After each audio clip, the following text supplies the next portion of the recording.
শিক্ষার্থীরা তোমাদের ষষ্ঠ থেকে নবম শ্রেণী অর্ধবার্ষিক পরীক্ষা 2025 রেজাল্টের নতুন নিয়ম, যে বিষয়টি তোমাদের জানা অনেক বেশি জরুরি। শিক্ষার্থীরা তোমাদের অর্ধবার্ষিক পরীক্ষা 2025 রেজাল্টের নিয়ম দেখো, তোমাদের লিখিত অংশ ও এমসিকিউতে কিন্তু আলাদা আলাদা পাস করতে হবে, যেটা কিন্তু শিক্ষা মন্ত্রী তাদের নোটিশের মাধ্যমে জানিয়েছিল।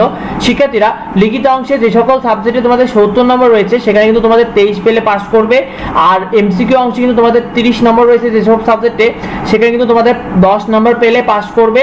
শিক্ষার্থীরা ধরো উদাহরণস্বরূপ কোন শিক্ষার্থী 70 নম্বরের পরীক্ষায় সে লিখিত অংশে কিন্তু 40 নম্বর পেল, অর্থাৎ 70 নম্বরের লিখিত অংশে সে 40 নম্বর পেল এবং এমসিকিউতে কিন্তু সে 30 নম্বরের মধ্যে 8 নম্বর পেল, তাহলে কিন্তু তার মোট নাম্বার দাঁড়াচ্ছে 40 যোগ 8 সমান কিন্তু 48 নম্বর।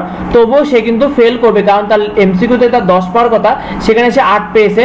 শিক্ষার্থীরা কোন সাবজেক্টে কিভাবে রেজাল্ট হবে দেখো, তোমাদের পদার্থ, রসায়ন, উচ্চতর গণিত, জীববিজ্ঞান, কি শিক্ষা, এই সকল সাবজেক্টের লিখিত অংশে তোমাদের 50 নম্বর রয়েছে, সেগুলোর মধ্যে তোমাকে 17 নম্বর পেলে হবে, আর এমসিকিউতে তোমার 25 নম্বরের মধ্যে তোমাকে 9 নম্বর পেলেই পাস করবে।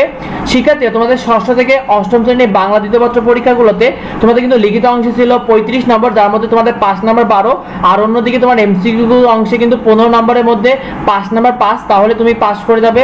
শিক্ষার্থীরা এছাড়াও তোমাদের কিন্তু ষষ্ঠ থেকে নবম শ্রেণী ইংরেজি প্রথম পত্র, অর্থাৎ ইংরেজি প্রথম পত্র পরীক্ষায় 100 নম্বরের মধ্যে 33 পেলে পাস করবে ষষ্ঠ থেকে নবম শ্রেণীতে, এবং ষষ্ঠ থেকে অষ্টম শ্রেণীতে তোমাদের ইংরেজি দ্বিতীয় পত্র পরীক্ষায় 50 নম্বরের মধ্যে 5 নম্বর 17, অর্থাৎ 17 পেলে পাস হবে, এবং নবম শ্রেণী ইংরেজি দ্বিতীয় পত্রে তোমাদের 100 মধ্যে 5 নম্বর 33 পেলে পাস করবে। শিক্ষার্থীরা তোমাদের অর্ধবার্ষিক পরীক্ষার রেজাল্ট কিভাবে প্রকাশ হবে দেখো, অর্ধবার্ষিক পরীক্ষার রেজাল্টগুলোতে তোমাদের মোট নাম্বারের ভিত্তিতে তোমাদের প্রথম দ্বিতীয় স্থান নির্ধারণ করা হবে, এবং এছাড়াও তোমাদের জিপিএ বা পয়েন্টেও তোমাদের রেজাল্ট দেখানো হবে, অর্থাৎ জিপিএ বা পয়েন্টের আলোকেও তোমাদের রেজাল্ট দেখানো হবে মোট নাম্বারের পাশাপাশি।